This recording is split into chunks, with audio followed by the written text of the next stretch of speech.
Step into a world of shadows, secrets, and danger, where every clue leads deeper into the fog of truth. Where in the world are you listening from tonight? And subscribe so you never miss upcoming mysteries. Nero Wolfe and the body Cramer never found. I've heard phones complain in a dozen different registers, but the one that started yowling in the office at 12:23 in the morning had the cracked desperation of a man shaking you awake to tell you the building next door is burning. I was in my room, still awake because the Times crossword had insulted my intelligence, and when I stepped into the hallway, the sound coming from downstairs made it clear the caller expected either ransom or miracles. With Wolfe upstairs in bed and Fritz asleep with the unblemished conscience of a Swiss saint, the duty fell on me. I hit the bottom step as the phone gave another strangled ring, crossed the office and grabbed the receiver. Nero Wolfe's residence. Archie Goodwin speaking. If you're selling vacuum cleaners, I'm afraid the machines here already suck all the air out of the room. What I got back wasn't a vacuum cleaner salesman. It was Inspector Cramer, and his voice had the texture of sandpaper that had been left in the rain. Goodwin. Don't say anything cute. I'm in no mood. You awake? By definition, I said. Unless this is sleep talking, in which case I'd like to request a dream with better scenery. Shut up and listen, he growled, but even his growl lacked usual horsepower. You're going to hear things in the morning, and before the Gazette gets its teeth in, I want you to know it straight. I'm on East 63rd behind a warehouse. Fog thick enough to crochet. We got a call an hour ago. A witness saw a body get dumped. A body, I repeated. Only one. Manhattan's slacking. Don't joke, he snapped, but again without real bite. We rolled cars, lights, uniforms, the whole parade, and when we got here, no body. I waited. Silence can do more encouraging than words. There's blood on a crate, he continued, a smear like someone wiped a paintbrush across the wood, a scrap of silk stuck to a nail, torn clean, and the whole place smells like some high-class cologne only trust funders and foreign diplomats wear. So, you located the world's most fragrant murder, I said. Congratulations. Goodwin. The way he said my name suggested he'd thrown his hat against a wall more than once tonight. I'm not telling you to get Wolfe stirred up. I'm telling you so he doesn't pull that smug act later. You think he'll hear before lunch? I asked. The press will jump the minute they smell incompetence, and right now, this looks like a circus with my badge in the clown car. He exhaled sharply. Warehouse belongs to a shipping firm tied to Oswald Brigham. That made me straighten. The silk importer? Yeah. And guess what the witness claims? The guy who got dumped looked like him. Looked, I said, not was. Fog thick enough to crochet, you said. Save your wit for another night. He sounded exhausted. I don't want Wolfe laughing himself into a stroke. You tell him I called because I don't want him blindsided. Cramer, I said, if the commissioner finds out you're giving us friendly midnight briefings, it's not friendly, he snapped. It's practical, and it stays between us. You understand me? I did. Whatever had happened on East 63rd had gotten under his hide in a way homicide rarely did. The integrity motif of Inspector Cramer was on full display. He didn't want help, but he wanted fairness, and he wanted the truth before the tabloids made a turkey out of him. All right, I said. I'll tell Wolfe. Good, a beat. And Goodwin, don't gloat either. The line went dead. I hung up and considered calling it a night, which would have saved everyone trouble. But a cop calling at midnight with a case he swears isn't a case is the kind of thing that gives me indigestion worse than Fritz's chili. And besides, Wolfe would rather swallow his chair than miss a chance to snarl at a mystery. I headed for the elevator. The brownstone was still, dark, and had the tranquil air of a monastery that had misplaced its monks. I pressed the button and rode up. Wolfe's door was closed, but the rule in the brownstone is simple. Emergencies justify intrusion. And if Cramer calling from a fog bank about a missing corpse wasn't an emergency, I'd never seen one. I knocked once, opened and said, Sorry, sir, but it's either wake you or let the police use the office as a storage closet for questions. Wolfe, sitting up in bed with the dignity of a Roman senator who'd found barbarians in his foyer, scowled a scowl worth framing. Archie, the hour. I checked. It's offensive, I said. Cramer called. Midnight fog, East 63rd. Body dumped behind a warehouse, blood, torn silk, rare cologne. When the police arrived, body gone. That is not a call, Wolfe said. It is a vexation. He thought you'd appreciate advance notice, I added. Also that you wouldn't gloat. Wolfe snorted. If Mr. Cramer imagines I am prone to globe fouet. He swung his legs over the side of the bed with the air of a man punished for other people's stupidity. A missing corpse is more irritating than a present one. The absent require conjecture. Conjecture is wasteful. Lucky for you, I said. I enjoy wasting. Indeed, he muttered. You waste breath, time, and opportunity. You do not, however, waste the capacity for annoyance. That's affection talking, I said. If you get sentimental, warn me. He shot me a look that would have peeled paint, but beneath it, as usual, was the faint glimmer of protectiveness he'd deny under torture. Is Cramer expecting us to act? Depends what you call act. He doesn't want help, he doesn't want humiliation. He mostly wants the newspapers not to skewer him. Then he should do his job, Wolfe said tartly. We have no client. Not yet, I said. But you know how these things go. Some heiress with trembling hands shows up at 9:30 with a cheque large enough to reupholster the universe. He sighed like I'd stabbed him with arithmetic. No, I refuse. Without a client, we do nothing. Sure, I said. Except I'm going to take a walk. Wolfe's eyebrows shot up hard enough to require filing. A walk? At this hour? For what purpose? To look at the alley, I said. I'm curious, and curiosity is cheaper than sleep. He glared. Archie, your impulse to throw yourself into nocturnal alleys is one I find irksome. You find oxygen irksome, I pointed out. Be cautious, he said quietly. A missing corpse implies a present danger. There it was, Wolfe's version of affection wrapped in disdain. I nodded. I'll be careful.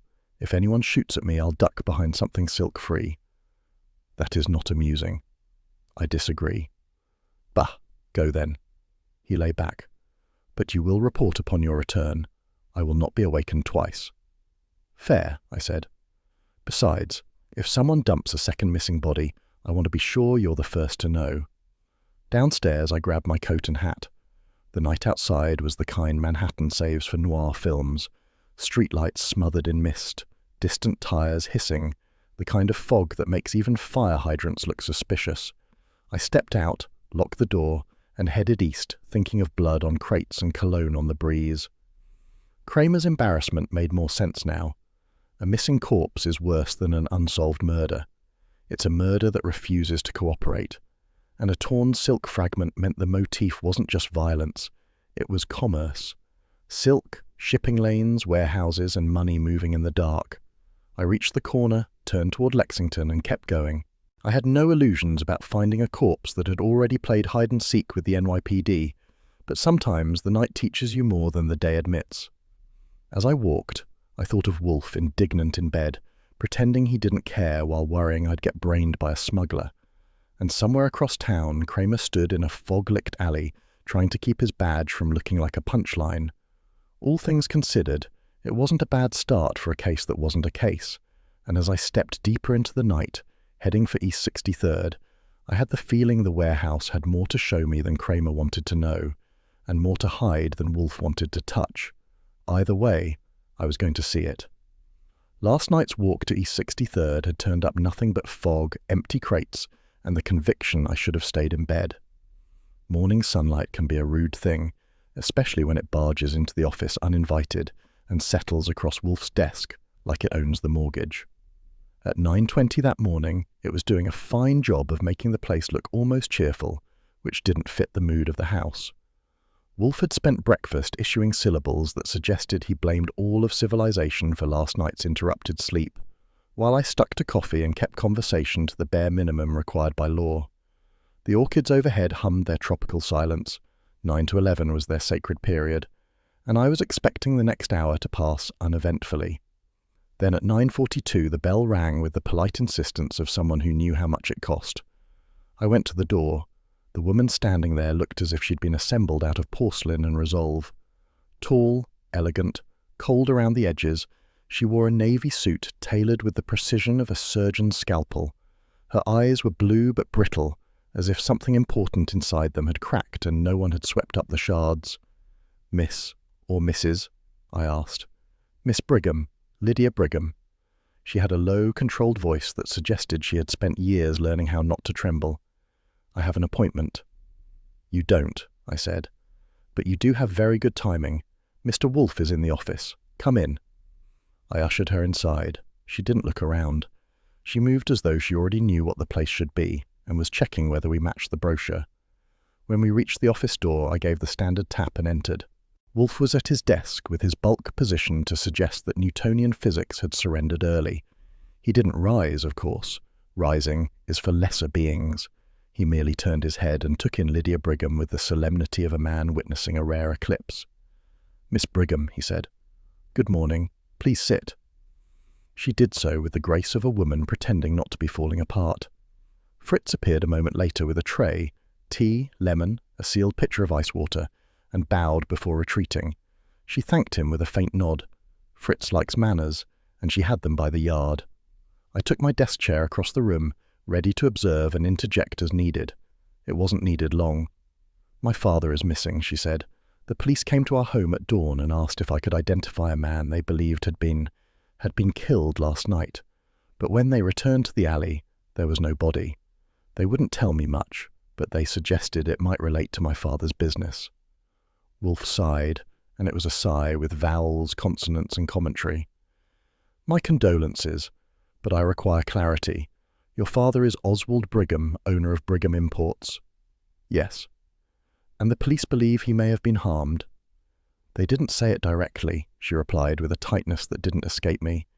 "But one of the officers mentioned a torn scrap of silk taken from the scene. My father's company deals in imported silks. I recognized the weave when they described it." Wolfe's left eyebrow twitched, a rare display of gymnastics. "Describe precisely what you were told." She recounted it. The witness, the alleged body, the disappearance. If she knew Cramer's name, she didn't say it. Smart woman. Mentioning police brass in Wolfe's office without cause is like bringing a skunk to a garden party. "And your father was last seen when?" Wolfe asked. "Last evening at 8. He left the house saying he needed to review some warehouse invoices. He never returned." Wolfe steepled his fingers. "The police suggested criminal entanglements?" "They insinuated it," she admitted. "Though they were careful. My father is respected in his field. His imports are legitimate." "That is what respectable importers always say," Wolfe murmured. It wasn't sarcasm. It was anthropology. She straightened. "Mr. Wolfe, I want you to find him. And if he is dead—" Her voice failed a little there, and I'll give her credit. She managed to catch it mid-fall. "I want you to uncover the truth. My family will not be smeared by rumors of underworld connections. The Brigham name isn't a gangster's flag." "And the police?" Wolfe asked. "They're already skeptical. They hinted my father had financial irregularities." Archie Goodwin translation. Something smelled like month-old fish, but nobody was naming the species. Wolfe studied her a moment longer. "My fee is substantial, Miss Brigham."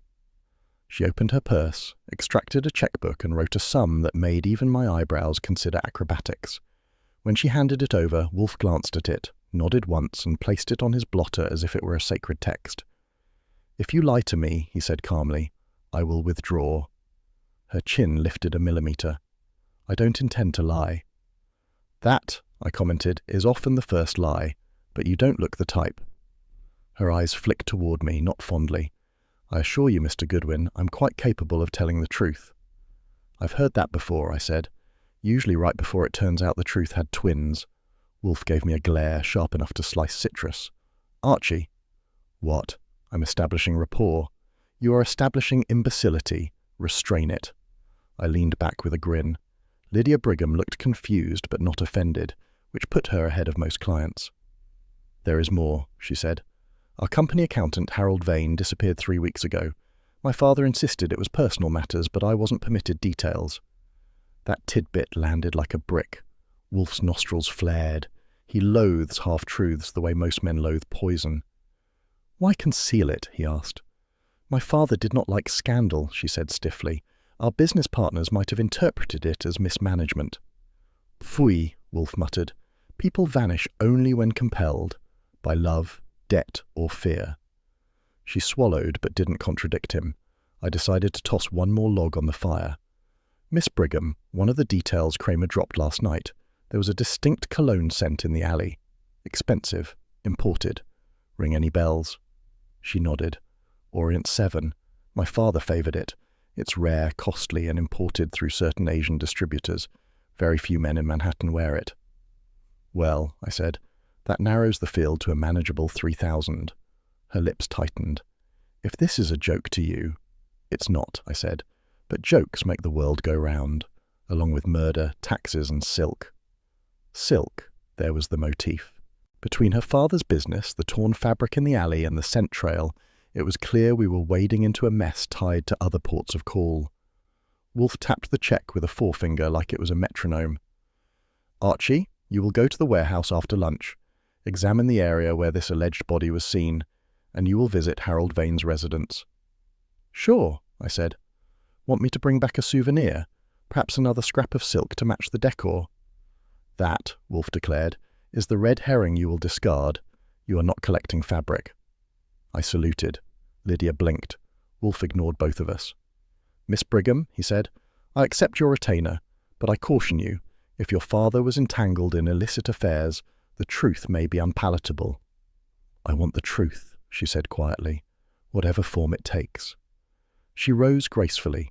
Wolfe nodded once, which for him was the equivalent of a warm embrace. I escorted her to the door. She didn't look back. When I returned, Wolfe had pinched the bridge of his nose, deep in thought. What do you think? I asked. I think, he said, that she withheld something. She withheld a lot, I corrected, but she paid enough to make it our problem. Wolfe opened his eyes. Archie, you will be prudent. That's my middle name, I said. No, he snapped. Your middle name is provocation. Be prudent anyway. There it was again, the disguised concern wrapped in insults like a present in newspaper. I stood. I'll type up a preliminary memo before lunch. Want a copy?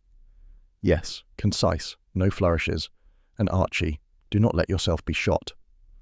Only once, I said. The novelty wears off.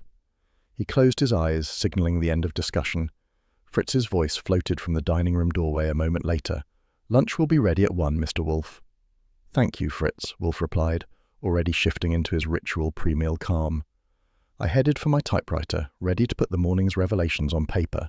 Silk, missing men, rare cologne, disappearing accountants. Nothing said routine day, and everything said danger in bulk shipments. But it was a living. And besides, Wolfe had given me my marching orders, and marching is one thing I do well, especially when the trail begins with a client who doesn't blink at the price. Finishing a memo for Wolfe is a bit like preparing testimony for a congressional hearing. Every adjective must behave itself or risk impeachment. By 12:40 that afternoon, I had typed a crisp, 2-page summary that covered Lydia Brigham, her missing father, Harold Vane's timely disappearance, and the details Cramer had reluctantly coughed up the night before. Wolfe read it during the last minutes before lunch, grunting only twice, which in our line of work qualified as thunderous applause. We ate at 1 sharp. Fritz had prepared a lamb consommé followed by trout in lemon butter, both superb enough to make a monk reconsider vows. Wolfe finished his final spoonful, dabbed his mouth, and announced that the world outside the brownstone could wait another lifetime. I informed him politely that it was waiting specifically for me. He muttered about recklessness, issued strict orders to avoid provoking dock workers, and waved me off with a gesture large enough to indicate he'd done his part for civilization. At 1:40, I stepped outside into a Manhattan afternoon, cloudy enough to resemble a fading photograph. The drive downtown was routine, Lexington to Houston, then across to the river, though traffic on Canal was stubborn in the way only trucks hauling half-legal merchandise could be. I arrived at the Brigham warehouse complex around 2:15, the kind of time when respectable businessmen were reviewing ledgers and less respectable ones were amending them with erasers. The building loomed like a stack of sullen bricks glued together for tax purposes, its windows narrow, its loading docks yawning with that special brand of menace common near water and money. A man the shape of a steel drum with legs was waiting near the entrance. He wore a cap pulled low and a shirt that might once have been white. Now it resembled a map of grease stains. His jaw looked as if he'd been born chewing gravel. "You Goodwin?" he asked, voice like a sandbar. "That's the rumour," I said. "And you'd be Mick Gruder, the night foreman who talks like he invoices by the punch." He squinted at me. "Who told you that?" "No one," I said. "Your handshake's telling me in advance." He didn't offer one, which was considerate of both of us. "Come on," he said. "Cops were here last night, made a mess." We walked through the main warehouse, crates stacked like oversized tombstones, the air thick with dust and the faint scent of raw silk. Somewhere in the distance, a forklift coughed to life. Gruder led me through to the alley behind the building. The river fog hadn't retreated. Instead, it clung to the edges of the wharf like a guest that refused to leave a party even after the host started washing dishes. "There," Gruder grunted, pointing to the left-hand wall. You could still see it if you squinted. The washed streaks of blood smeared across the base of a crate, barely visible under the hurried cleanup. Whoever had done the washing was either in a rush or too squeamish to finish the job. A darker patch remained where the boards met the pavement. "And the scrap of silk?" I asked. "Cops took it," he said. "Said it matched some Brigham shipment. Didn't tell me more." I knelt, examining the boards. A faint track, darker, slightly sticky, led toward the river. "Was this here last night?" "Yeah. Stebbins cursed about it for a full minute." That tracked. Stebbins considered cursing a form of punctuation. I followed the trail with my eyes. It vanished into the pier's shadow. "Tell me something, Gruder," I said. "How often does this alley get cleaned?" He grunted. "Not often, and never this well." "Meaning someone washed it before police arrived?" He nodded. "My guess? They didn't want no body found if it was from here." That was a red herring big enough to fry. Anyone could have washed the alley, including a sanitizing crew who arrived early, or a dock worker who spilled his lunch. Still, it planted the idea of a cover-up neatly. "Let's look inside," I said. We went back through the warehouse to a series of smaller side rooms used for overflow storage. The doors were thick, heavy, and had the charm of cold iron. Gruder unlocked each with a ring of keys heavy enough to anchor a tugboat. "Brigham's shipments usually go in here," he said, swinging open a door. Inside was a cluttered arrangement of crates with shipping codes printed in ornate script. Most were sealed, but one in the corner looked as if it had been opened and then closed with the enthusiasm of a man trying to bury a secret. "What's that one?" I asked. "That?" Gruder scratched his beard. "Came in 2 days ago. Supposed to hold fabrics. Brigham's signature shipment." "I assume you checked it." "Normally I do," he said, "but yesterday was chaos. Cops everywhere." I approached the crate. The nails had been hurriedly hammered back in, and not by a craftsman. With Gruder's permission, I pried one side open. The lid creaked. Instead of silk, the crate held a collection of carved Eastern statuettes wrapped in thick canvas. Not religious icons exactly, more like ceremonial objects, ornate, gilded, and definitely not declared in any customs manifest I'd ever seen. "Well," I said, "either Brigham is diversifying, or someone's using his name to import yard sale treasures for very wealthy hoarders." Gruder looked alarmed. "I don't know nothing about that. I swear." "I believe you," I said. "If you were crooked, you'd have a better shirt." He didn't appreciate the humor. I reached into the crate and carefully unwrapped one statue to examine its base. Nothing. But between the wrappings of another piece, I spotted a folded fragment of paper. I didn't remove it. Canonical rule. But I did unfold it just enough to read. It was a torn ledger page, covered in neat handwriting, with initials OB stamped in the corner. Beside the initials, a sequence of numbers arranged in a repeating pattern. "Payment code," I murmured. "What's that?" Gruder asked. "Probably a grocery list," I said lightly. "If someone eats diamonds." I showed him the page without removing it. He squinted, shrugged, and looked like a man trying to determine whether paperwork could explode. Footsteps echoed outside the storage room. I turned in time to see Inspector Cramer appear in the doorway. His hat was low, his coat damp, and his cigar looked as if it had gone 3 rounds with the Hudson River. He didn't storm in. He entered like a man resigned to whatever fresh hell this was. "Goodwin," he said. "Should have known you'd show up." "Lucky coincidence," I said. "I was in the neighborhood buying imported antiquities." Cramer grunted. "You see this mess?" He gestured broadly. We had one witness, half-blind from fog, swear he saw a body dumped. Then no body. Just blood, silk, and a cologne cloud thick enough to offend God. "Wolfe will be delighted," I said. "That's why I'm here," Cramer answered, surprising me. "You may as well tell him everything before the tabloids make a carnival out of this." That was as close to respect as Cramer gets before 6 in the evening. He stepped inside, studying the opened crate. "What's all this?" he demanded. Art collection, I said, or smuggling, or maybe someone got bored shipping textiles. Cramer bent to examine a statue. This wasn't declared at the docks. So you've noticed, I said. There's also this, I pointed to the ledger scrap. Cramer leaned over. His eyebrows did a brief tango. Brigham's initials. So it seems. He exhaled, sending cigar fumes drifting like a minor weather front. Damn it. That's the spirit, I said, encouraging morale. Stebbins appeared behind him, scowling at the room as if it had insulted his mother. Inspector, he said, someone's watching from the pier. Cramer stiffened. Watching? Yeah. Shadow moved twice. Might be nothing. Might be one of theirs. They're who? I asked. Stebbins shrugged. Whoever don't want us poking around. It was unhelpful in the way only Stebbins can manage. Half clue, half superstition. Probably a seagull, or a man with binoculars, or the fog playing hopscotch, a tidy red herring. Goodwin, Cramer said, turning to me. Tell Wolfe this. If he's working the case, I expect communication, no surprises, and no grandstanding if I can help it. That depends, I said. Wolfe grandstands the way some people breathe. He'd better breathe quietly, Cramer snapped. But again, no anger, just fatigue.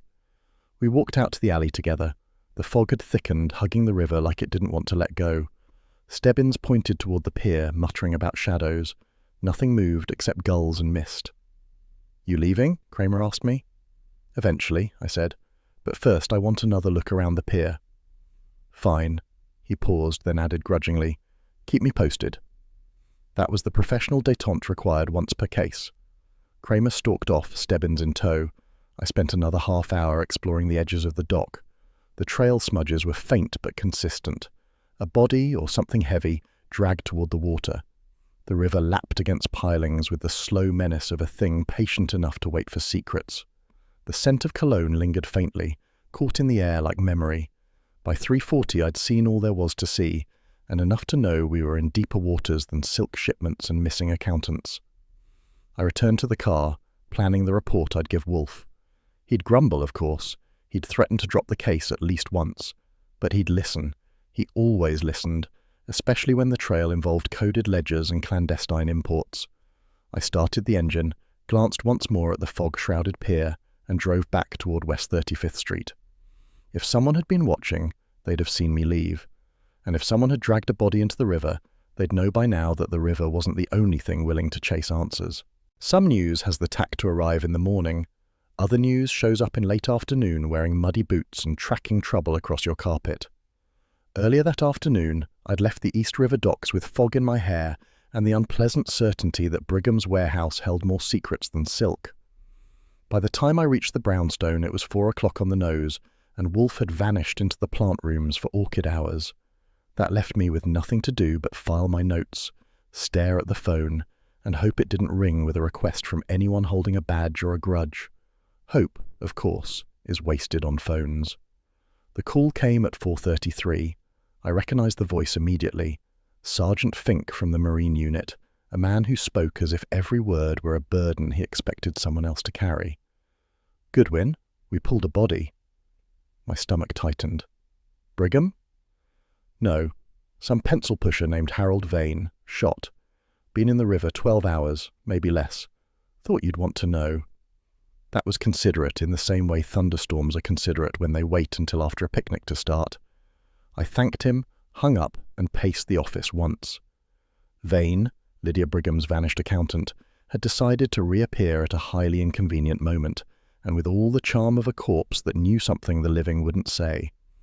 At 5:52, the elevator clicked and Wolfe emerged from the plant room smelling faintly of moisture, fertilizer, and irritation. He crossed the office with his usual ponderous grace and lowered himself into the chair behind his desk. Report, he commanded. Vane, I said, fished out of the river. Shot. Wrists bound with rope that, according to the cops, had silk fibers tangled in it. Wolfe's mouth compressed. Silk. The motif is getting clingy, I said, like static electricity. He ignored that. His eyes narrowed. When? Body was pulled this afternoon. Estimate 12 hours dead. Which places the death, Wolfe murmured, after Oswald Brigham's disappearance. Exactly. He tapped 2 fingers on the armrest with the rapidity of a man whose brain had skipped breakfast and gone straight to algebra. For Wolfe, that counted as raw adrenaline. "The police will presume Brigham killed Vane." "Correct," I said. "Convenient, too. When a missing businessman and a dead accountant appear in the same news cycle, people draw conclusions faster than Fritz serves dinner." That earned me a glance, equal parts annoyance and reluctant amusement. "Archie, did the police provide further details?" "Fink said Vane had been shot cleanly. Professional, not a mugging." "Professional," Wolfe repeated, as if the word offended him by implying competence in others. Before he could continue, the doorbell rang. It was 6:05. Fritz appeared in the doorway, impeccable as always. "A Miss Brigham is here," he said softly. "Send her in," Wolfe ordered. Lydia Brigham entered with the air of someone holding herself together by sheer will. She wore a grey coat now, belted tightly at the waist, and her gloves were still on, though the air outside didn't merit them. Her eyes were strained, brittle, and barely hiding panic. "Miss Brigham," Wolfe said, "please sit." She sat.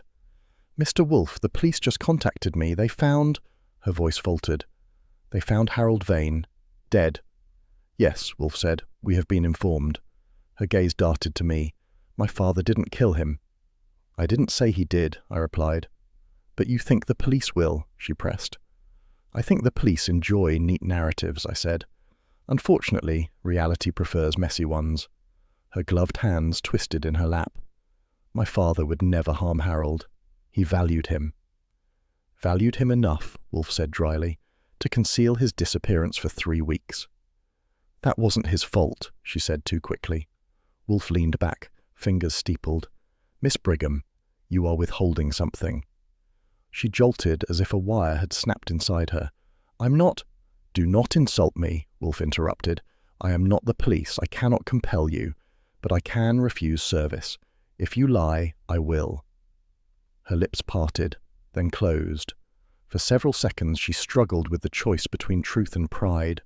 Pride lost. "My father and Harold argued. About finances. About shipments not recorded properly. My father insisted it was clerical error. Harold insisted it wasn't. I overheard them." "When?" Wolfe asked. 4 weeks ago." "And afterward, their relationship?" "Strained," she admitted, "but my father would never." "There," Wolfe said, raising a finger. "You repeat the denial too frequently. You fear the possibility even as you reject it." She swallowed hard. "Please, find him." I would have offered a reassuring line, but before I could, the phone rang. I crossed the room and answered. "Archie?" came Saul Pantzer's low, unfailing voice. "Got something?" Saul never wasted words. "Lay it on me." "Check the financial end. Oswald Brigham's safe deposit box at Midtown Bank was accessed last week." "By him?" "No," Saul said. "Proxy signature. Perfect forgery or inside cooperation. I'll have names within 24 hours. "Beautiful," I said. "Anything else?" "Yes. Someone else has been sniffing around Brigham's accounts. Someone with a rough accent and bad shoes." "Define bad shoes." "Dockwear, rubber soles, smelled faintly of rope oil." "Lovely," I murmured. "Keep digging." "Always," Saul said, and hung up. I turned back to the room. Wolfe watched me with the patience of a man expecting indigestion.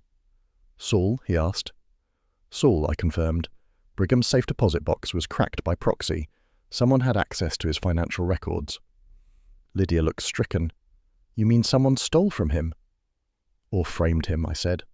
"Or both." Wolfe grunted. "Miss Brigham, is there anyone in your father's employ who could imitate his signature?" "No," she said at once. "My father trusted no one with that authority." "Which increases the likelihood," Wolfe muttered, "that the forgery was executed by a professional." "A professional what?" I asked. "Forger or murderer?" "Both," Wolfe answered. "The skills often correlate." That was comforting in the way arsenic is flavourful. "Miss Brigham," Wolfe continued, "you will go home now. Do not speak to the police unless required, and do not tell anyone you have engaged my services." She stood slowly. "And my father?" "We will seek him," Wolfe said, "but understand, the discovery of Mr. Vane changes the landscape. The police will assume motive. We must look elsewhere." She gave a faint nod, thanked us both, and departed with a stiffness that suggested she might shatter if jostled. Once the door closed behind her, Wolfe exhaled heavily. "Archie." "Yes?" "She is withholding yet more." "Sure," I said. "And the Pope may have opinions on religion." Wolfe frowned. "Your levity is misapplied." "My levity," I said, "is the only thing standing between me and panic." He harumphed. "Bah!" It wasn't much, but it counted as emotional support from Nero Wolfe. I crossed to the desk. "What's next?" "We must interpret the evidence," he said. "The silk fibres on Vane's bindings, the coded ledger fragment, the smuggled antiquities, and the forged signature all suggest a conspiracy involving both finances and clandestine imports." "Which sounds," I said, "like Brigham might have been knee-deep in something unpleasant." "Possibly," Wolfe said. Wolfe. "Or possibly he was being framed by someone who understood his business intimately." "A partner?" "A rival," Wolfe mused. "Or an employee with access." "Or a daughter?" I asked lightly. His eyes flashed. "Archie, do not leap." "That wasn't leaping," I said. "It was hopping," he growled. "Your red herrings are tiresome. That hasn't stopped me yet." At 7:20, Fritz appeared silently at the doorway. "Dinner in 40 minutes, Mr. Wolfe." "Thank you, Fritz," Wolfe said. Fritz bowed and retreated. We had 40 minutes until the sanctity of the dinner hour. Wolfe settled deeper into his chair. "Archie," he said, "tomorrow you will visit Midtown Bank, inquire discreetly, and locate Harold Vane's residence. There may be correspondence or records." "Sure," I said. "Shall I bring back more coded scraps? They're becoming a habit." Wolfe glared. "Enough." He reached for the bell cord, paused, then let his hand fall. A gesture of thought, not command. "Archie," he said unexpectedly. "Be cautious." I blinked. "That's twice in 2 days. At this rate you'll start knitting me sweaters." "Pfui, you are tolerable only in motion. If you are shot, it will impede my work." "That sounded," I said, "almost affectionate." It was not. But his tone softened by half a shade. The clock read 7:39. Outside, Manhattan's evening traffic hissed through the falling dusk. Inside, the office sank into warm lamplight, thick with shadows and imported worry. Wolfe closed his eyes, arranging his thoughts like items on a meticulous shelf. I moved to the typewriter to record the day's developments. Some cases deepened gradually. This one plunged like a stone, and tomorrow we were going to learn just how deep the river wanted to drag us. The next morning at 8:30, Fritz set a plate of poached eggs and buttered rye in front of Wolfe with the solemnity of a man presenting evidence to the Supreme Court. Breakfast at the brownstone is ordinarily a quiet ritual. Wolfe eats, I read the paper, and neither of us acknowledges the other's existence until the coffee is settled. But this morning, the Gazette headline was large enough to make even the eggs lose their confidence.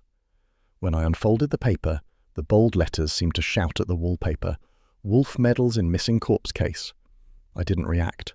That's a trick you learn when living with Nero Wolfe. You never show fear until you've calculated the cost. I laid the paper beside his plate, angled so he couldn't miss it. He took a bite of egg, chewed, swallowed, and only then slid the paper closer with one finger as if it might stain him. His eyes scanned the headline. A muscle twitched in his left cheek. "Medals," he said, softly, as if testing the word. "Medals." I sipped my coffee. Lon Cohen must have needed to fill space, or maybe the Gazette wanted to accuse someone who fits on one line. "Archie," Wolfe said, voice clipped, "are you provoking me before breakfast?" "Not intentionally," I said, "though sometimes it happens by accident, like earthquakes." He glared, then returned to the article. I watched the cloud form over his head. His vocabulary often acted as insulation against emotional disturbances, but this time the insulation had caught fire. "The writer insinuates," Wolfe growled, "that I have encumbered police operations, tampered with public confidence, and inserted myself without invitation." He tapped the paper. "Inserted myself, as though I am a sewing needle." "If it helps," I said, "you're at least a gilt-edged one." Wolfe shot me a look meant to discourage humour permanently. "This will annoy Inspector Cramer." "That," I said, "is the part that bothers you most." "I do not wish to cause him undue inconvenience," Wolfe snapped. "His department is already strained." "Yes," I said, "and now the press thinks he's feeding you information on the sly. They're calling him your Confederate. Wolfe lowered the paper with all the dignity of a man forced to sit on a thumbtack. Confederate? Phooey. At 8:52 the phone rang. I answered. Goodwin, Cramer barked. Is Wolfe awake? He is conscious, I said, though the headline might cause relapse. Tell him this is baloney, Cramer snarled. I never gave the Gazette a damn thing. My superiors think I'm spoon-feeding him. I've spent all morning denying it. Congratulations, I said. You've hit the trifecta. Public pressure, administrative suspicion, and Wolfe's sympathy. Sympathy? Cramer choked. From him? Don't make me laugh. It's true, I said. He nearly frowned on your behalf. Cramer grunted like a bull hitting a wall. Look, tell Wolfe I need to see him, over the phone. No visits. I'm not walking into that office just to be accused of collusion. Fine, I said. Hold the line. I handed the receiver to Wolfe. Inspector, Wolfe said gravely, you are distressed. I'm furious, Cramer corrected. The Gazette is suggesting I leaked information about a missing corpse. I didn't leak anything. I know, Wolfe said. A man of your integrity may be exasperating, but he is not duplicitous. Cramer paused long enough that I could picture his eyebrows rising. Thanks, he muttered. Anyway, I've got bigger problems. People think Brigham killed Vane.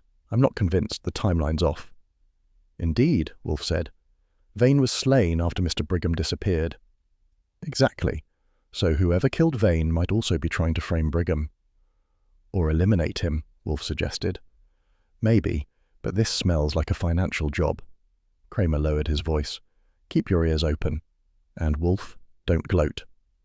I have no intention of gloating, Wolfe said, lying beautifully. Good day, Inspector. He placed the receiver down like an executioner placing a sword. At 9:05, I finished my coffee and retrieved my hat. Time to go fishing. Fishing? Wolfe demanded. For information, I said. I'm heading to look into Lydia Brigham's fiancé. Mr. Leston, Wolfe murmured. A broker of middling ability. Rumours of debt. Significant debt, I corrected. And men drowning in debt occasionally grab onto other people's assets without permission. Wolfe drummed his fingers. Exercise caution. That's the third time, I said. You're on a streak. At your expense, Wolfe grumbled. Be off. Report when you return. I left the brownstone and headed toward Wall Street. At 10:27, I reached Leston & Company, a glass-fronted office perched on the 15th floor of a building that smelled like ambition and disinfectant. The receptionist informed me that Mr. Leston was in a meeting. Tell him Archie Goodwin is here, I said. He'll either see me or jump out a window.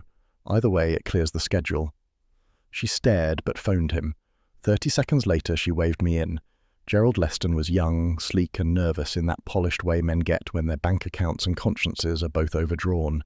He wore a grey suit as smooth as poured mercury and a tie too crisp to be innocent. His cologne hit me the second I stepped inside. The same scent I'd traced in the fogged alley, Orient 7. I don't know what you think you're doing here, he said, trying for bravado. But if you intend to accuse me of something...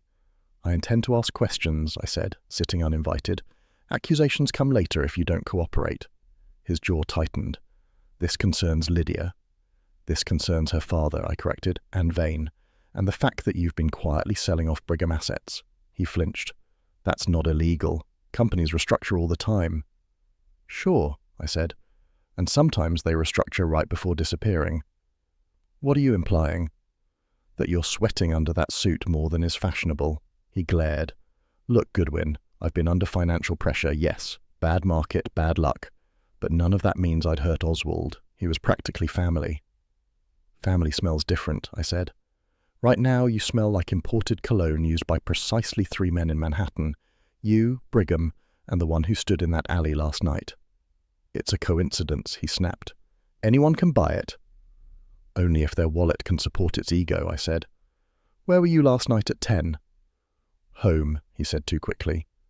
That's charming, I said. Any witnesses? My doorman. Bribable? No. Then honest? He hesitated. Possibly. That covers all the options, I said. Try again. Leston sank into his chair. I wasn't anywhere near that warehouse. Wonderful. That rules out nothing. His eyes darted to the window as if contemplating escape via defenestration. I leaned forward. "Mr. Leston, lying only works if you're good at it. You're not, but you're also not a killer." "How do you know?" he demanded. "Because Wolfe thinks your intellect is insufficient," I said cheerfully. "And for once I agree." His face reddened. "Get out." "Gladly," I said. "But if I were you, I'd start rehearsing the truth. You'll need it soon." I left him fuming and returned to the street. The scent of Orient 7 still clung to my jacket like an accusation. At 11:40 I phoned Wolfe from a public booth. "Leston confirms my suspicion," I said. "He's lying through his perfect teeth, but he's too dumb for murder." "I concur," Wolfe said. "Did you observe anything noteworthy?" "Him. His cologne. His panic." "Panic," Wolfe repeated. "Interesting." "He's selling off Brigham assets," I added, "but denies wrongdoing." "His desperation is evident," Wolfe murmured, "yet not homicidal. He lacks the resolution." "Or the backbone." "Precisely." And when I returned to the brownstone at 12:30, Wolfe was in the office reading a dictionary, his version of meditation. He looked up. "Well?" "Leston's hiding something," I said. "Something stupid, not deadly, but his cologne matches the one from the alley."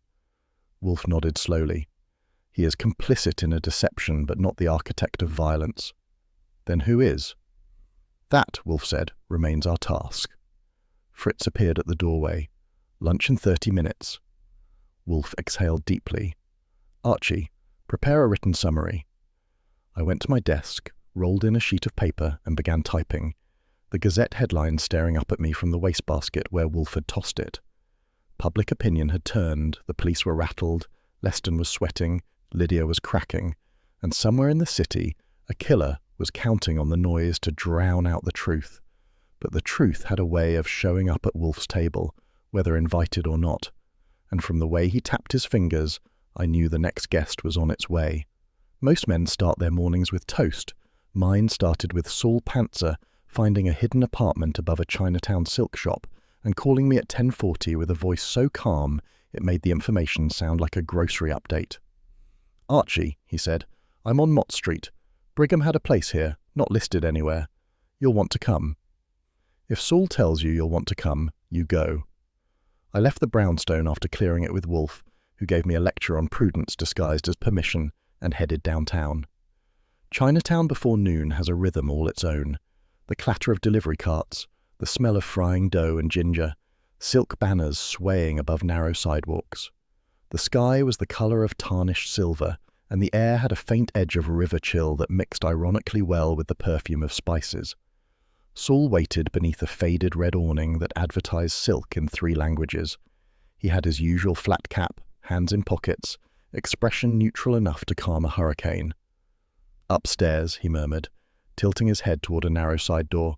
"Second floor, landlord's away." "That simplifies the paperwork," I said. He shrugged. Door was locked. I'm good with locks. We slipped inside. The stairway was steep enough to discourage tourists. At the landing, Saul opened a door that had once been painted green but had since faded to indecision. Inside, the air smelled faintly of incense and something metallic beneath it. "You didn't touch anything, I hope?" I asked. "Only the light switch," he said. "Nothing else." The apartment was a single long room divided by a folding screen. Brigham's clothes hung neatly in an armoire. Tailored suits, pressed shirts, pocket squares arranged with military precision. A small leather suitcase rested beneath them, half-packed. On the table sat a glass with dried residue and a bottle of Orient 7, its stopper off. The cologne scent lingered in the air like a ghost that refused to leave.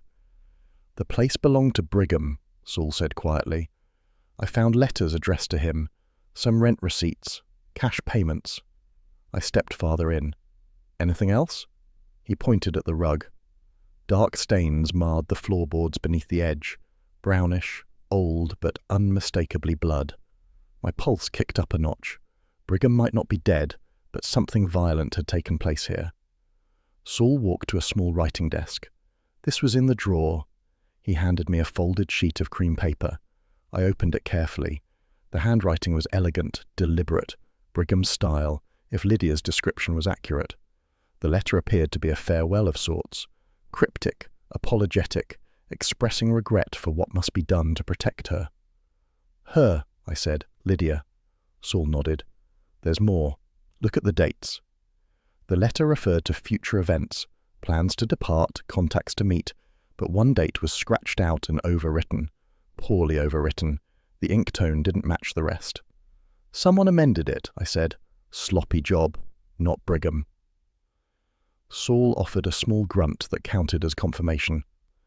I think someone wanted it to look like he left voluntarily. That's one explanation, I said. Another is that someone wants to confuse us. Could be. Saul walked to the window and peered through the blinds. And Archie? You were tailed on your way here. 2 men, Asian, followed you to Pell Street, turned off when I doubled back. Friendly neighborhood welcoming committee, I said. Saul's gaze sharpened. Be careful. With me? Always, I smiled.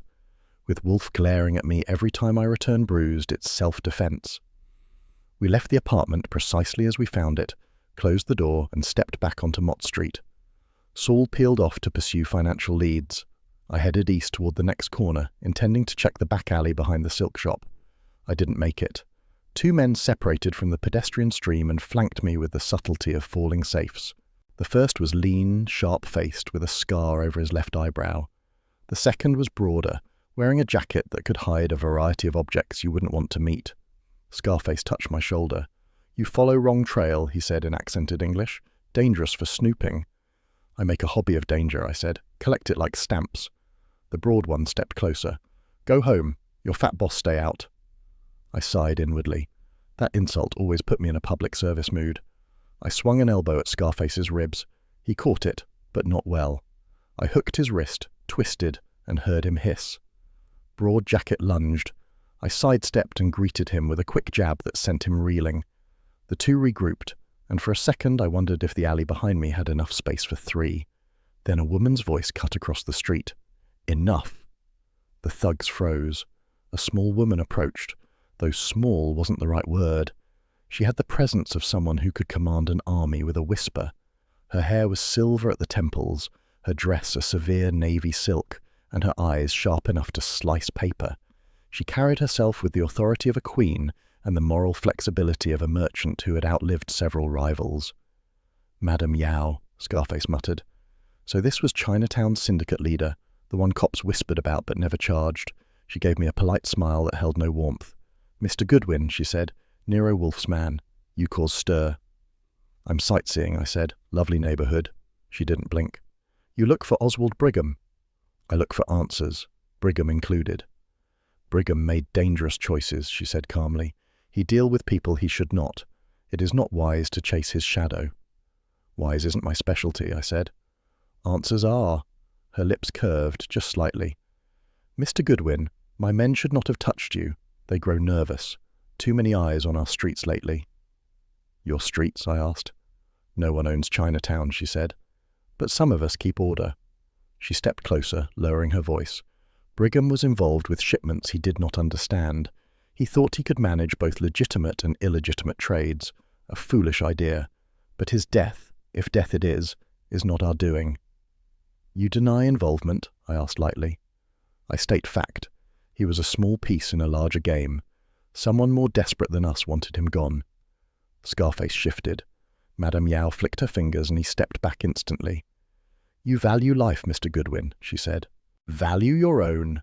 Stop following threads that lead to fire. Fire warms me, I said. Fire burns, she replied. Remember this. She signaled her men. They melted into the street traffic like drops of ink spreading in water. Madame Yao gave me a final nod and departed with the grace of a woman accustomed to being obeyed. I stayed still for half a minute, letting my pulse return to normal. Then I headed back to the brownstone. Wolfe was in his office at 12:20, dictating a note to himself about Vane's timeline. He stopped mid-sentence when he saw me.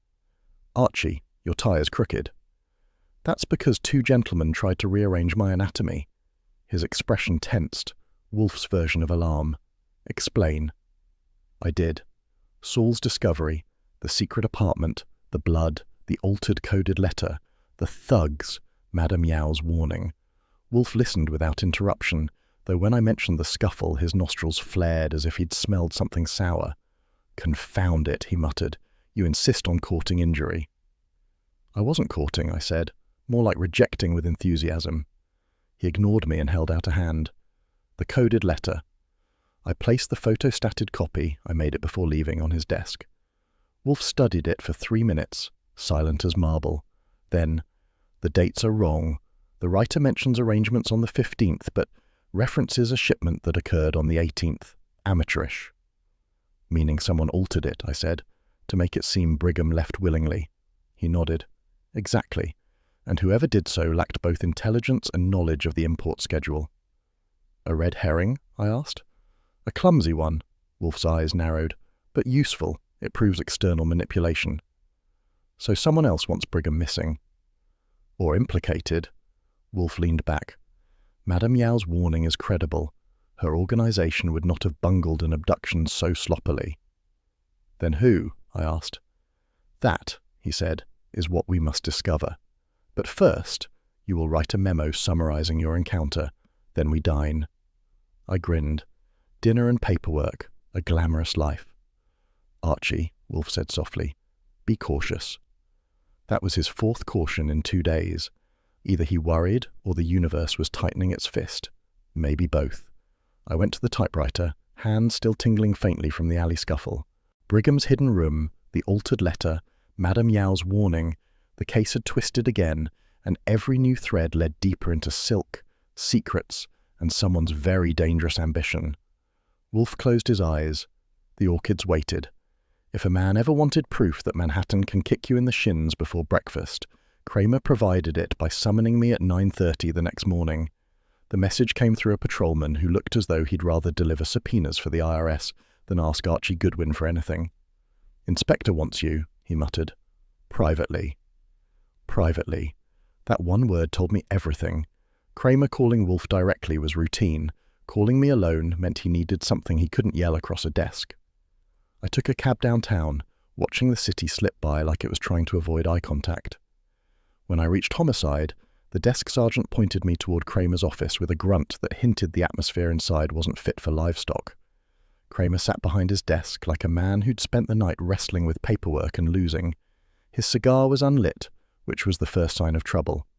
The second was the stack of newspapers on his desk, all of them shouting some version of the same theme. Where is the body? Police lose lead, Silk Syndicate shadows investigation. On top of the pile was the Gazette, naturally, because Lon Cohen always knew where the bruises landed first. Sit, Cramer barked, sounding more tired than furious. And don't wisecrack, not yet. I sat. Morning, Inspector. You look like you slept in a cement mixer. Close enough. He rubbed his forehead. Goodwin, I called you because your boss won't come down here, and I'm not giving the press another reason to call him my partner in crime. So I'm telling you, and you're going to tell him, and he better damn well listen. Listening is one of his better traits, I said. Understanding is optional. He glared. Just shut up for a second. I'm at a breaking point. The commissioner's chewing my ear off, the DA's implying I'm covering for Wolfe, the tabloids think I misplaced a corpse, and half my detectives are whispering like schoolchildren about the ghost body case. I need Wolfe to either solve this thing or back off. Fully. Publicly. I leaned back. And here I thought you called me because you missed my sunny disposition. Goodwin, he snapped. All right, all right. I folded my hands. You want me to tell Wolfe to solve it or scram? That about right? Yes. Cramer's voice dropped to something close to human. Look, I know he's good. I know he can pull rabbits out of anthills. But I can't keep fielding calls from upstairs asking why Nero Wolfe is holding press conferences in his living room. He hasn't held one in weeks, I said. He charges extra for publicity. Cramer almost smiled. Almost. Just tell him. Solve it or back off. I can't take another headline about how I lost a corpse. You technically did lose one, I pointed out. But it wasn't your fault. The corpse refuses to file its location properly. He glared again, but fatigue softened it. You know, Goodwin, sometimes I like you less than Wolfe. That feels like an achievement. He reached into a folder and pulled out a thin ballistic report. I'm showing you this because I'm trusting you. Not Wolfe. You. He tapped a paragraph near the top.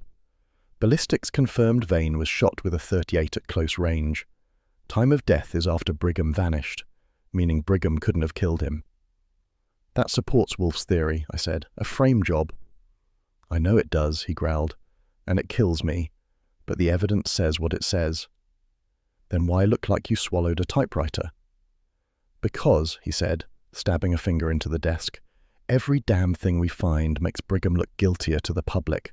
He disappears, his accountant dies, silk fragments match rope fibers, and now the Chinatown angle. My bosses want a single villain tied in a bow. They don't want complexity. They want a poster boy. And you're not giving them one. That's right, which means I'm hanging by my badge. If Wolfe has anything that can help, I want it. But if he's chasing orchids while I'm getting roasted, we need to end this dance. It wasn't often Cramer admitted fear. He disguised it beneath bark and cigar smoke, but this time the worry came through like cracks in old plaster. I nodded. I'll talk to Wolfe, I said. But choosing between ulcers and orchids isn't easy. Cramer snorted. You're impossible. Then in a lower voice, Goodwin, thank you for coming alone. That was the closest thing to a handshake made of respect that Cramer would ever allow. I stood. I'll report back. Make it soon, he said, before the brass decides I'd look good in retirement. I left homicide with the report burning a hole in my memory, because I'd memorized it, of course. We don't remove police documents. That's a rule Wolfe hammered into me early on, right after don't drink milk too often, and don't allow Cramer to confiscate my furniture. The air outside felt heavy with pressure, as if the city knew something was shifting and didn't like the direction. Back at the brownstone at 10:50, Wolfe was in the plant rooms, naturally, orchid hours. I couldn't interrupt. Orchid hours are sacred, somewhere between religion and hydroponic monarchy. So I typed, summarized the meeting, included the ballistic findings, and waited until noon. At exactly 12:02, Wolfe descended in the elevator, looking serene and smelling faintly of greenhouse humidity. Lunch at 1, he said automatically, then noticed my expression.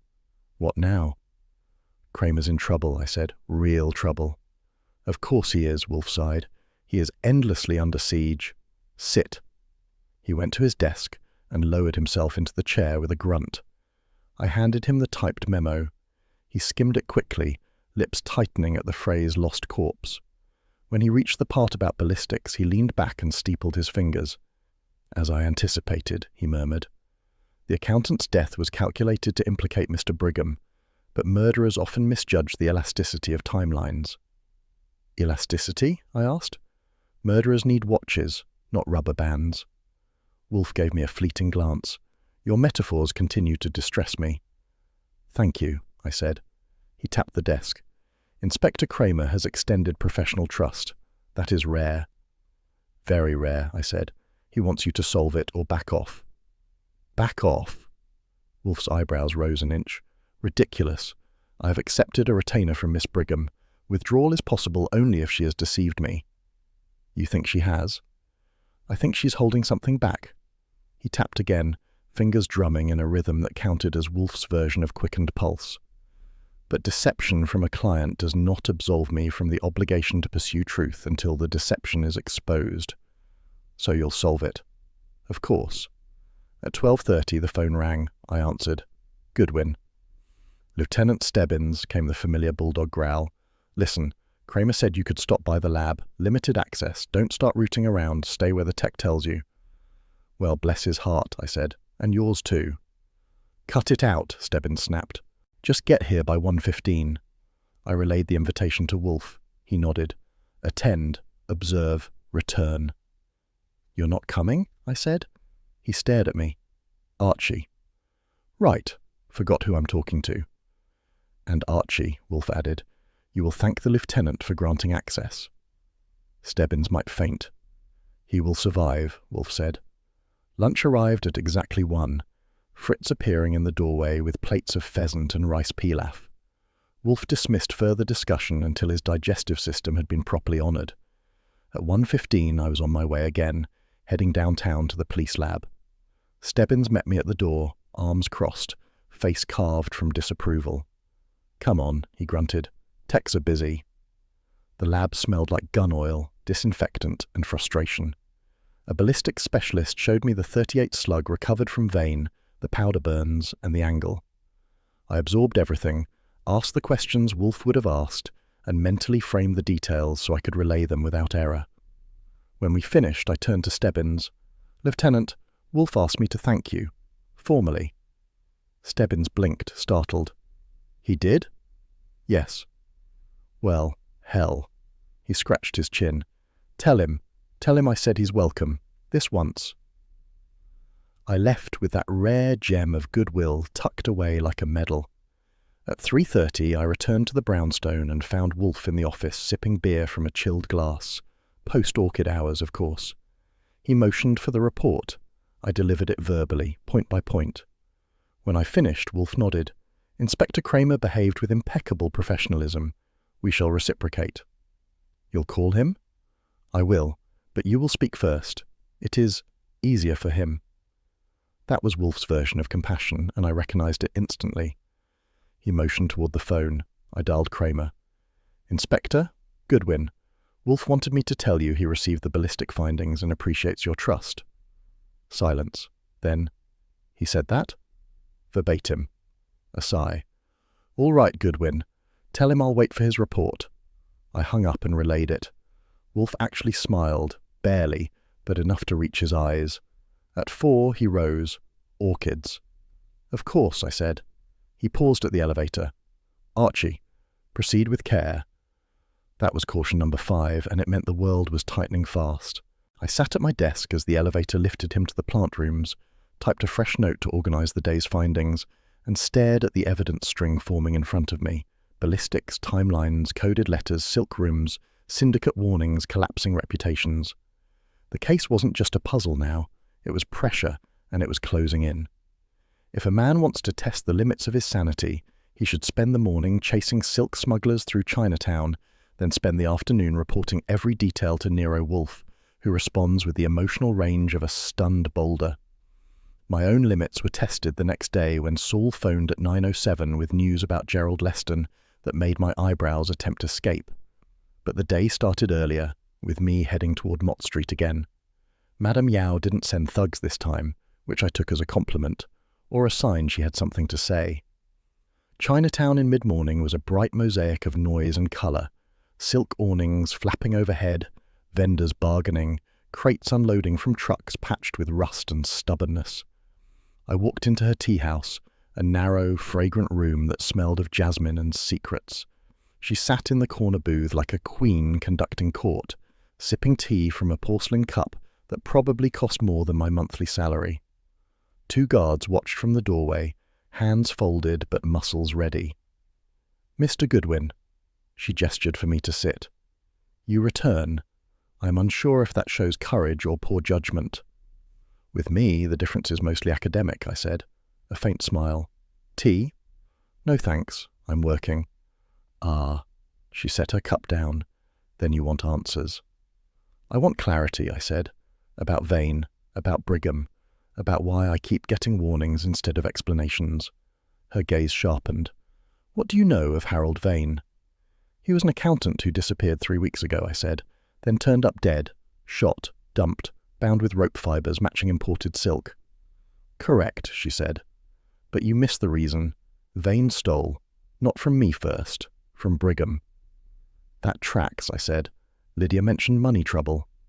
"He stole from Brigham," she repeated, "and then, very foolishly, from me. He thought he could juggle 2 worlds. Silk may be soft, Mr. Goodwin, but the business behind it is not. When his theft was discovered, Brigham confronted him." "And?" I leaned forward. "Brigham did not kill him," she said firmly. "He confronted. He threatened to expose Vane's fraud, but someone else killed Vane afterward." "To frame Brigham?" "Yes." Her gaze flicked to the doorway. "And to keep the stolen funds hidden. Vane had accounts, offshore, hidden under aliases. Brigham discovered the trail. Someone else wanted it buried." "Who?" "If I knew," she said coolly, "we would not be having tea."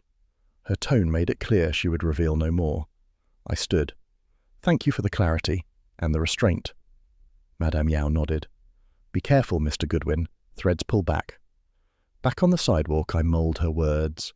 If Vane had stolen from both Brigham and Yao's syndicate, then someone else, someone with more to lose, had silenced him. The financial angle was tightening like a knot. At 11:15, Saul caught up with me near Canal Street.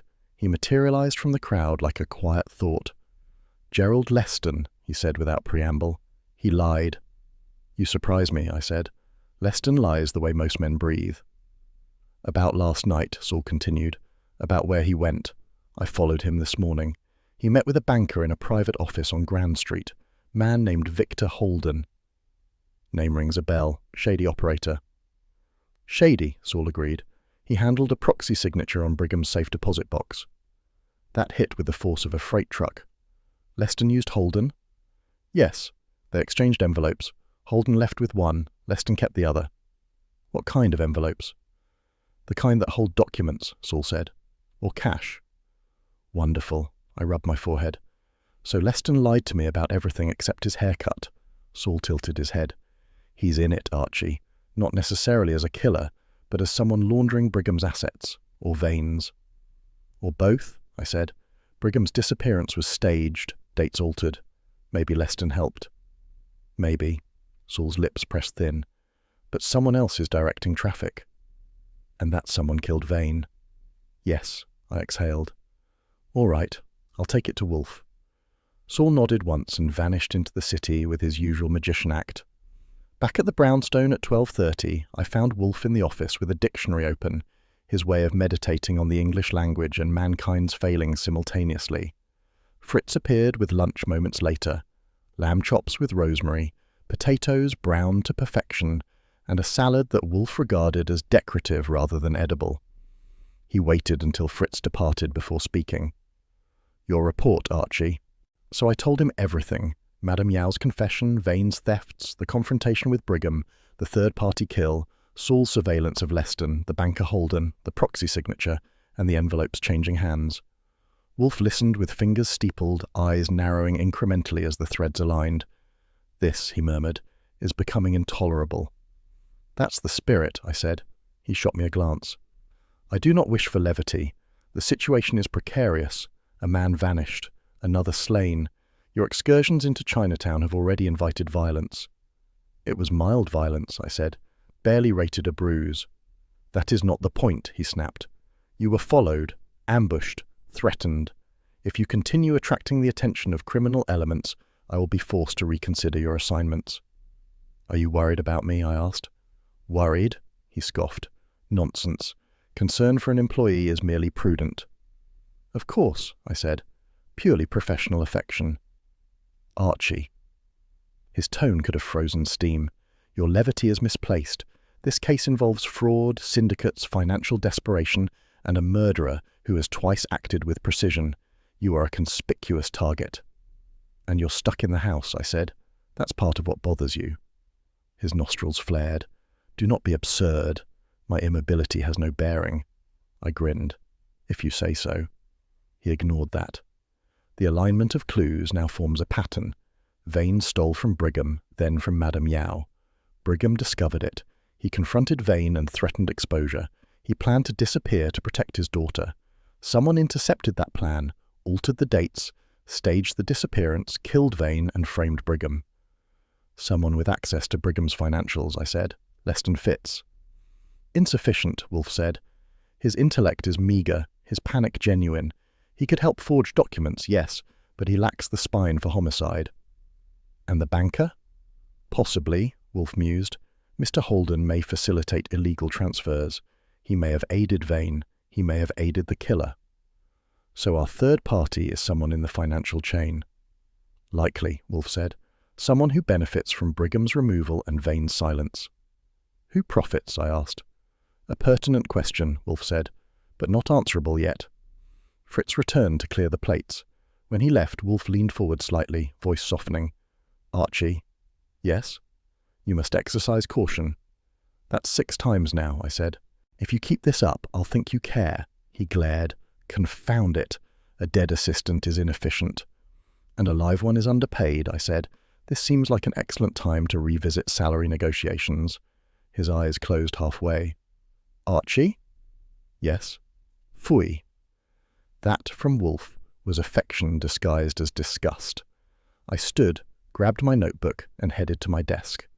Outside, the sunlight slanted across West 35th Street with deceptive warmth. Inside, the silk threads of the case tightened with every new clue, every altered date, every forged signature. Someone was pulling the strings, and they were getting closer. You don't expect a missing importer to turn up in a place that smells like old rope, river mud, and lost hopes, but that's where the call came from at 9:13 the next morning. A patrolman I halfway knew, Rusk, nervous, with ears that stuck out like they were signalling semaphore, phoned the brownstone and said, "Goodwin, you better get down to Pier 47. We found someone who says he's Oswald Brigham." I didn't bother with pleasantries. I gave Wolfe a quick summary, time, place, tone, and grabbed my hat before he could object. He only said, "Be prudent," which was Wolfe code for, "If you get shot, I'll be annoyed." I promised nothing and headed out. The abandoned ferry slip looked like it had retired during the Taft administration. Cracked concrete, weeds sprouting through iron rails, and gulls perched overhead like bored spectators. A thick fog clung to the East River, turning everything into a half-finished sketch. Rusk met me near the slip entrance. "He's inside," Rusk whispered. "Pretty bad shape. Says he didn't want an ambulance until he talked to you."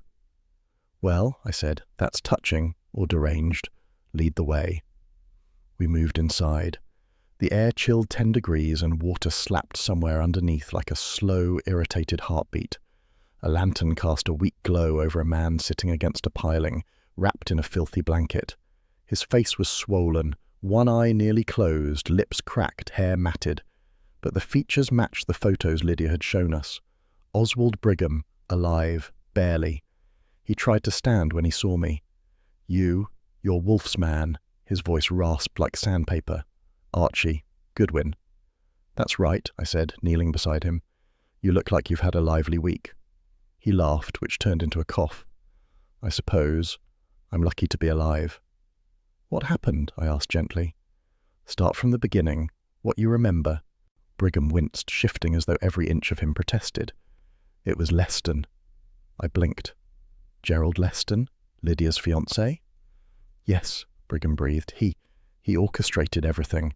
Vane discovered Leston's fraud, embezzlement, bad investments hidden with forged numbers. Vane threatened to expose him, and I confronted Vane. But Leston, he followed. He must have overheard. When Vane vanished, I knew something was wrong. "And then?" I pressed. Brigham swallowed, wincing. "Leston came to see me, said he wanted to help investigate, but instead, he drugged me. I woke tied up in a warehouse. He said I'd ruined everything, that he needed me dead before I told Lydia, before I exposed him." Lovely fiancé material. I made a mental note to send Lydia a sympathy card. "He beat me," Brigham murmured. "Left me with men who threatened worse. But then something happened. Noise, shouting. They panicked. They dragged me here and dumped me. I think they planned to finish me later, but—" His breathing rasped. "The syndicate interference. I think Madame Yao's people scared them off." That tracked. Chinatown was prickly about outside amateurs making messes in their territory. "Why didn't Leston just kill you outright?" I asked. "He wanted control of the company. Lydia is next in line. If I disappeared, if Vane looked guilty, she'd be compromised. He could manipulate her, take over everything." "And the staged disappearance?" I asked. "He altered documents, changed dates, used my signature on a proxy request. Holden helped him." "Holden," I muttered. "That banker is a termite in human form." Brigham gave the faintest nod. "Leston gambled with everything. When Vane resisted blackmail, he killed him, tied his wrists with silk rope from our shipments, and made it look like I'd done it." That landed like a punch. Silk as wealth and strangulation. "We need to get you to a hospital," I said, standing, "and then to Wolfe, and then to Cramer." Brigham's hand shot out weakly and grabbed my sleeve. "Lydia, protect her." "I'll do my best," I said. 2 paramedics arrived. Rusk had summoned them from a block away. We carried Brigham out without ceremony and loaded him in the ambulance. I rode beside him, watching the city roll past in a blur of worry and adrenaline. At Bellevue, once he was stabilized, Cramer barged in with all the subtlety of a brass band. He stopped short when he saw Brigham's condition. "Goodwin," he snapped, "is this really—" "Yes," I said, "Oswald Brigham, alive. Not overly cheerful, but alive." Brigham insisted on speaking despite the doctor's protests. Cramer listened, jaw tightening like a wrench being turned. When Brigham named Leston as the orchestrator, Cramer didn't explode. He didn't roar. He just shut his eyes once, slowly, as though asking the universe to grant him patience before he turned it inside out. "File the statement," Cramer told the uniformed officer quietly. "Word for word, and get men to bring in Leston and Holden immediately." He turned to me. "Goodwin." "That's me," I confirmed. "You did good bringing him in alive. Wolfe will want the full transcript." His tone softened by one molecule. "Tell Wolfe, thank you, and tell him I'll expect him to wrap the rest of this up, fast." "Expectations noted," I said. On the cab ride back to the brownstone, I replayed Brigham's testimony. The pieces aligned with Wolfe's theory: altered dates, staged disappearance, financial forgery, syndicate interference muddying everything. Silk had been the perfect motif: luxury hiding a garrote. Wolfe was in the office when I returned at 2:20. Fritz was just clearing lunch plates. Wolfe waved him off like a man swatting a fly with a dictionary. "Well?" Wolfe demanded. "We found him," I said. "Alive. Ferry slip on Pier 47. Wolfe's eyes widened a fraction, his version of a gasp. "Alive." "Very alive," I said. "Badly beaten, mostly conscious and full of revelations." He motioned me to continue. I did, giving the entire story with no embroidery. Wolfe absorbed every detail, only interrupting to clarify a timeline or financial angle. When I finished, he leaned back, fingertips pressed together. "Leston." "Leston," I confirmed. "A man of limited instinct," Wolfe murmured, "but excessive greed. A perilous combination." "You were right," I said. "He had the brains for embezzlement, but needed help for the cover-up." "Mr. Holden," Wolfe said, "and the hired men." "Plus syndicate interference," I added. He nodded slowly. Madame Yao's involvement complicated matters, but she did not kill Vane. "Brigham says the syndicate scared Leston's men off before they could finish the job." "That," Wolfe said, "is fortunate." There was a long silence. Wolfe stared at the orchid room door as if calculating the universe. When he finally spoke, his voice was lower than usual. "Archie." "Yes?" "You must be cautious, now more than ever." "That's number 7, I said. "You're setting a record." He scowled. "This is not for your amusement. By exposing Leston, you have made yourself visible. His confederates may feel cornered." "They can try," I said. "I'll dodge." "You are not invincible," Wolfe snapped, genuine worry leaking through his irritation. "And I will not, cannot lose you." I blinked. Wolfe rarely got emotional unless the emotion was annoyance. This was different. "Don't worry," I said lightly. "If I get murdered, you can withhold my last paycheck." "Archie." His voice had a tremor, real, faint, but there. "Be serious." "For you?" I said. "Always." He looked away sharply, pretending to adjust a stack of case notes. "We will prepare for the final phase. Bring Miss Brigham here at 7. Inspector Cramer will arrive at 8. "For the showdown?" "For the truth," Wolfe said. "And for justice." I nodded, grabbed my notebook, and headed out to fetch Lydia Brigham. Outside, Manhattan was humming as always, but beneath the noise, the silk threads of the case had pulled tight. And somewhere in the city, Gerald Leston's world was about to come apart. If you've never watched Nero Wolfe prepare for a showdown, you don't know what suspense is. Some men pace, some mutter, some sharpen knives. Wolfe adjusts a chair by half an inch, shifts a blotter with the delicacy of a surgeon, and lets the room fill with an expectancy that could make a saint sweat. By 7:30 that evening, with dinner still half an hour away and Fritz brewing something aromatic that threatened to distract even a hardened New Yorker, Wolfe's office had taken on the atmosphere of a courtroom where the judge is not only certain of his verdict but slightly offended that the universe hasn't caught up. I've seen Wolfe stage these gatherings before, but this one had the particular scent of silk, figuratively and literally, thanks to the cast assembling under our roof. Lydia Brigham arrived first, pale and composed, with the kind of brittle dignity that suggested she had spent the afternoon rehearsing how not to tremble. Next came Gerald Leston, suave enough to pass for a banker in a glossy magazine advertisement, except that up close he smelled like trouble, and, helpfully for our purposes, like Orient 7 cologne. Madame Yao swept in with a lawyer whose suit was so sharp it could have doubled as a cutting tool. Her expression suggested she'd rather be ruling an empire than sitting in Wolfe's office. Cramer and Stebbins followed near the tail end, both wearing the strained expressions of men who'd run through several miles of political pressure that day. Only Wolfe can combine police presence, criminal underworld representation, and a millionaire heiress in a single room without apologizing. Wolfe waited until everyone had found their places. No one ever takes their preferred seat in that room. They take the one Wolfe's gravity pulls them toward. He sat behind his desk, fingers steepled, eyes half-lidded, as if bored by the spectacle he'd orchestrated. I took my usual post to the side, notebook handy, legs stretched, looking like a man who'd been born lounging. Underneath, though, things hummed. Cases where a man fakes his own disappearance are messy enough. Cases where someone tries to make a disappearance look like a murder so they can commit the actual murder later. Well, they're the kind that make Wolfe's brain glow like a chandelier. Wolfe opened with a rumble. "Thank you for attending. This is not an exercise in melodrama. It is a necessity born of overlapping deceits." His eyes moved to each of them in turn, landing on Leston last. "Mr. Leston, do sit comfortably. You may find your equilibrium tested." Leston swallowed. "I'm here under protest." "You are here," Wolfe cut in, "because you elected to involve yourself in commerce for which you lack the requisite competence." The man hadn't even raised his voice. It was the tone of a man correcting the pronunciation of a foreign word. "You will speak when addressed." Cramer grunted his approval. Stebbins shifted like a man enjoying the show more than he should. Wolfe gestured to me. "Archie." I stood, flipped open the notebook, and laid out the skeleton Wolfe had instructed me to prepare.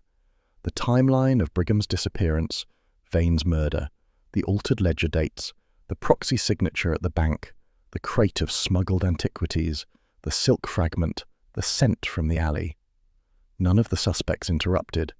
Lydia's knuckles whitened, Madame Yao's eyes sharpened, and Leston blinked at the mention of the ledger fragment, like a man hearing his sins read back to him in a familiar voice.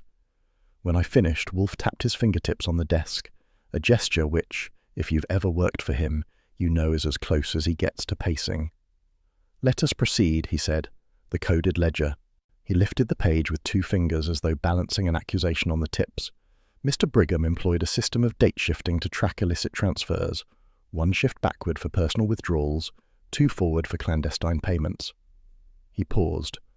"But 1 entry has been altered by a third hand. The sums associated with Mr. Vane appear to have been shifted in the opposite direction. I deduce this was done to disguise the fact that Mr. Vane confronted someone about those misappropriations." Madame Yao's lawyer twitched. Wolfe ignored him. "Mr. Vane," Wolfe continued, "was not merely an accountant. He was the only man who knew how deeply Mr. Leston had indebted himself. He threatened exposure. Mr. Leston needed him silent. He also needed Mr. Brigham removed as a potential impediment to his scheme to seize control of the company." Leston straightened. "That's absurd." Wolfe raised a hand. Leston fell silent. "What is absurd, sir, is your assumption that deception is best achieved through improvisation. You attempted to make Mr. Brigham's disappearance seem like murder, then produced a corpse, Mr. Vane's, to stand in for him. That would have sufficed, had you not bungled the cologne." My eyes drifted to Leston. Perspiration dotted his hairline. "The alley," Wolfe said calmly, "smelled of Orient 7, a rare fragrance used by 2 people of our acquaintance, Oswald Brigham and you. But Mr. Brigham lay beaten and hidden in a ferry slip at the time the scent was laid. Therefore," I finished the thought, "our alley visitor wasn't a missing millionaire. He was a broker in a panic." Cramer let out a quiet, satisfied grunt.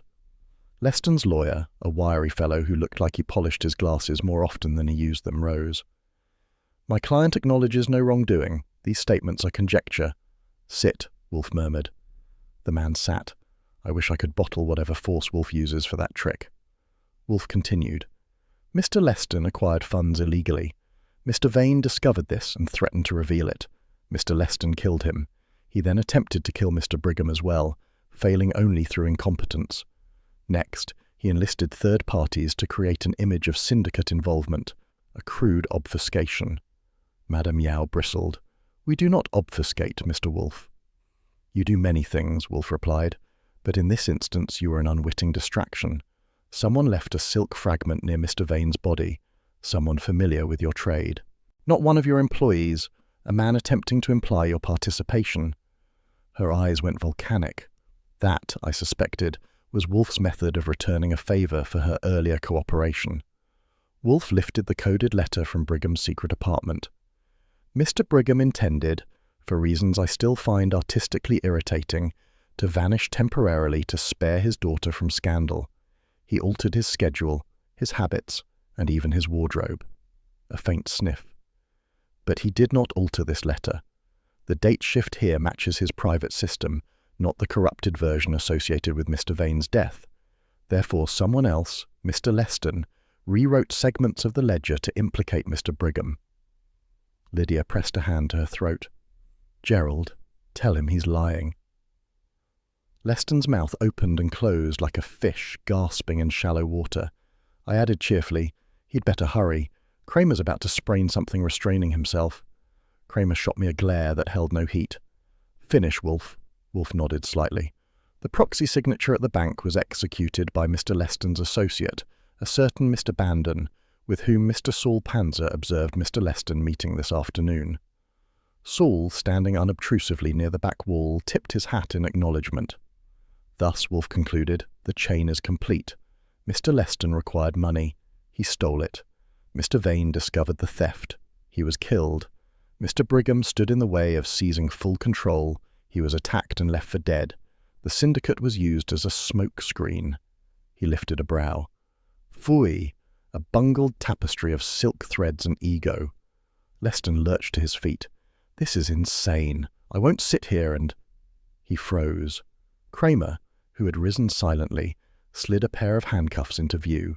Not brandished, not flourished, just placed on the desk with an air of weary procedure. The soft click of metal sounded loud in the sudden hush. Don't embarrass yourself, Cramer said, voice level. We'll take your statement downtown. You can fight it there. Leston's face sagged. Lydia, You only lied, she said quietly. Repeatedly. He sagged into his chair, then submitted to Stebbins' firm grip. Madame Yao rose. My business is concluded. Good evening, Mr. Wolfe. Her exit was a masterclass in regal disdain. Wolfe inclined his head. Madame. Cramer lingered by the door. Wolfe. Yes, Mr. Cramer. The inspector cleared his throat. I don't like owing you, but good work. He said it like a man confessing he preferred broccoli to steak. Wolfe's mouth twitched. Thank you. That was enough to make Stebbins drop his cigarette. When the room had emptied, I closed the door and leaned against it. Wolfe exhaled through his nose, the closest he gets to a victory lap. Archie, beer. It's after 7, I replied. Your timing is impeccable, he scowled. Confound it. Bring me one.